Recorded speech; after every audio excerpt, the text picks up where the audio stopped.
What is the exact price tag on a father's dignity?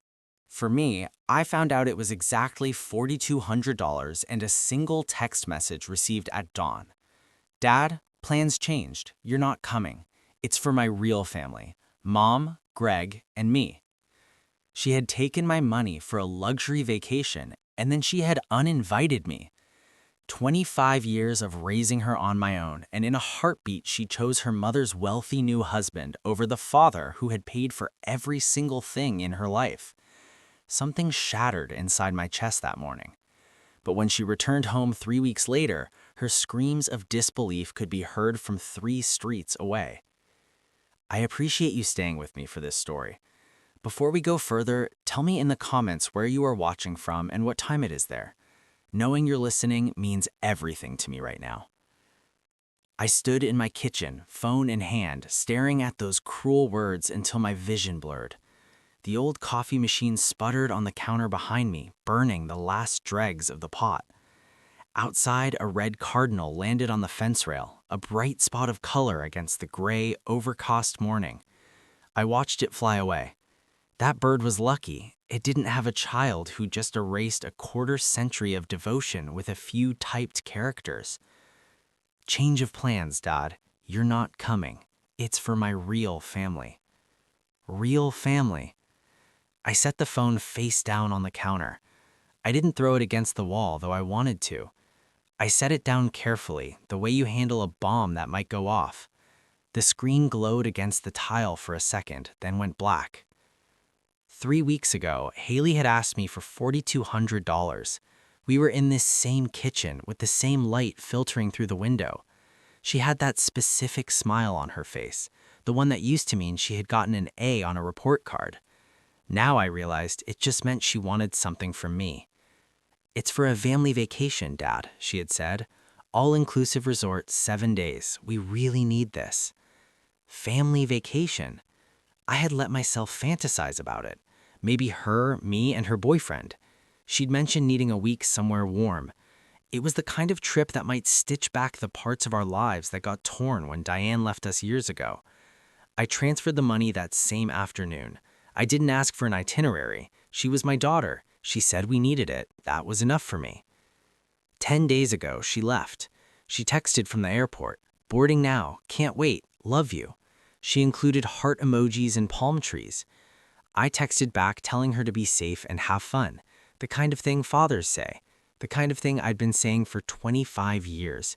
Ever since Diane walked out the door and left me with a weeping 15-year-old girl. The phone buzzed again, face down. I didn't flip it over. I poured the burned coffee into the sink and watched the dark liquid swirl down the drain. Then I dried my hands on the dish towel Haley had given me for Christmas 2 years ago. It was white with black letters. World's okayest dad. I had laughed when I opened it. She had laughed too. It felt like a real connection at the time. Now, looking at it, it felt like a mockery. I grabbed my keys and thermos. I left the phone on the counter, still vibrating. Work was 12 miles east, a logistics hub where I'd been routing freight for 18 years. Numbers made sense there. Shipments arrived, shipments left. Nobody sent you a text telling you didn't exist to them. I made it to the parking lot on autopilot. I don't even remember the drive. 1 minute I was pulling out of my driveway, the next I was sitting in my truck in the employee lot, engine idling, staring blankly at the warehouse bay doors. I finally pulled out my phone. 3 more texts from Haley. I didn't open them, but the preview line said enough. Dad, don't be like this. It's complicated. Call me when you've calmed down. Calm down? I turned the phone over in my hand. The black case had a cracked screen I'd been meaning to fix. I saw my reflection in it, distorted and small. Arthur Bennett, 55 years old, gray at the temples, deep lines around the eyes from years of squinting at manifests under harsh fluorescent lights. I looked like a man who just found out he was merely a walking wallet. Real family. The words sat in my chest like a heavy stone. I knew what I had to do first. But first, I needed to see the undeniable truth written down. Numbers, receipts, proof. 25 years of making sure my daughter had everything she ever wanted. Somewhere in that filing cabinet at home, there was a paper trail of my love. Every tuition payment, every car repair, every time I said yes when I should have asked why. I shut off the engine, pocketed the phone, and walked inside to work. The guys waved. I waved back.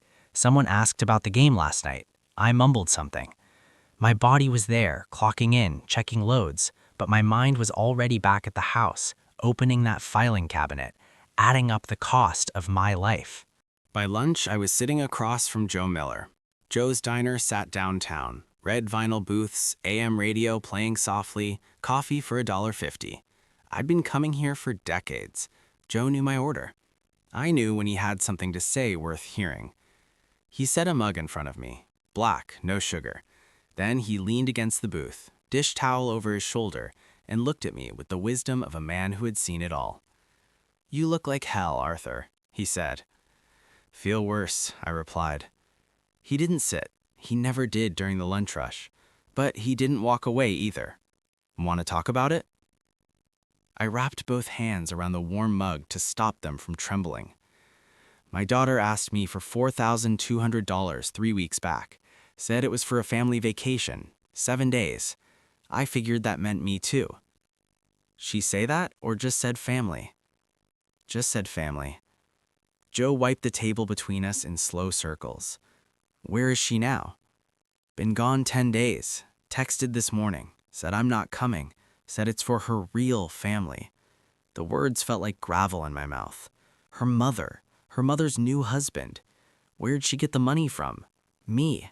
Same day as she asked. He nodded once, his face grim. "The house you're in, whose name is on it?" "Mine. Bought it after the divorce." "Why?" "Just making sure I understand," Joe said. He straightened up, tucking the towel back into his apron. "A man who pays for disrespect is buying more of it. You know that, right?" I stared into the black coffee. My reflection looked small and tired. "Yeah," I said softly. "I'm starting to." Joe walked toward the kitchen, stopped halfway, and looked back. "You're a good man, Arthur. Don't let her convince you otherwise." I left a $5 bill on the table and stepped out into the midday heat. The credit union was 3 blocks over. I'd banked there since before Haley was born. Linda was at window 3, same as always. "Good afternoon, Mr. Bennett. What can I do for you?" "Need to see my account history, last 6 months." She didn't ask why, just printed it and slid the pages across the counter. I stood under the bright lights and read the line item. $4,200, cleared 2 weeks back. And below it, line after line, the same dates every month. Phone bill, car insurance, auto loan payment, all marked with Haley's name. Not split, not shared, just me paying, month after month. I folded the papers and put them in my jacket pocket. "Everything okay?" Linda asked. "Yeah, just checking something." I walked to my truck and sat with the windows down, listening to the traffic. A horn honked somewhere. People were living regular lives where their daughters didn't text them from vacations they paid for but weren't welcome at. I pulled out my phone, opened the browser, and typed Haley's name into Instagram. I'd never done this before. I figured trust meant not checking up on her. I had figured wrong about a lot of things. Haley's Instagram told me everything I needed to know. I sat at the kitchen table later that day, scrolling through photos I'd never bothered to look at before. Haley and Diane at a downtown steakhouse, wine glasses raised, smiling like they'd won the lottery. Greg Sterling lounged in the background, looking pleased with himself. The caption read, "My people." I kept scrolling, shopping bags from expensive stores I'd never heard of. Haley and Diane grinning, finally complete. Another post, the 3 of them at a resort pool, sunset behind their drinks. Real family vibes. Then I checked the dates. Every single photo was posted before she asked me for the money. While she sat in this very kitchen asking for $4,200 for a family vacation, she had already decided where I fit in her life. I was the ATM, nothing more. I set the phone face down. My hands weren't shaking with anger anymore. What I felt was colder, clearer, like waking up after years of sleepwalking. I walked to the spare room. The olive green filing cabinet waited in the corner. When I opened the top drawer, it screeched. Inside were folders, all labeled. 18 years of logistics work had trained me well. Document everything. University tuition receipts. 4 years, fall, spring, summer catch-up classes. $52,000 paid semester by semester because her mother was too busy starting over. Next, the car title. A used Honda CR-V bought for $9,200. Haley had cried when I handed her the keys, telling me I was the best dad in the world. I believed her then. Insurance statements followed. 3 full years, all in her name, all paid by me. Then my notebook. I tracked her allowance since graduation. $650 every month. Gas, groceries, nights out. I flipped through the pages and did the math. $31,200. She had lived here rent-free the entire time, 6 years after college. If I had charged even $900 a month, that was another $64,000 I never asked for. I carried everything to the kitchen table and laid it out in rows. Tuition, car, insurance, allowance, free housing, phone bills, the vacation money. I opened a blank page and started adding. $178,000, give or take. I leaned back and looked at the paper spread before me. Years of love turned into columns and totals. I thought I was being a good father. I thought if I kept giving, she'd understand how much I cared. She did understand. She knew exactly how much I would give, and she took all of it without hesitation. I sat there until the sky lightened, thinking about birthdays, school plays, scraped knees, and promises I meant to keep. I remembered working double shifts during the holidays just so she could have the newest gadgets, my back aching for days afterwards. I remembered every excuse I'd made for her. The clarity hurt, but it also steadied me. I was done guessing. The next morning, Henry Davis's law office smelled like old paper and lemon polish. I'd found his name in the directory. Family law, 30 years of experience. Henry sat behind a cluttered desk, reading glasses perched on his nose. He listened without interrupting as I told him the story. The money, the text, the house. The house, Henry said, pulling a legal pad closer. Whose name is on the deed?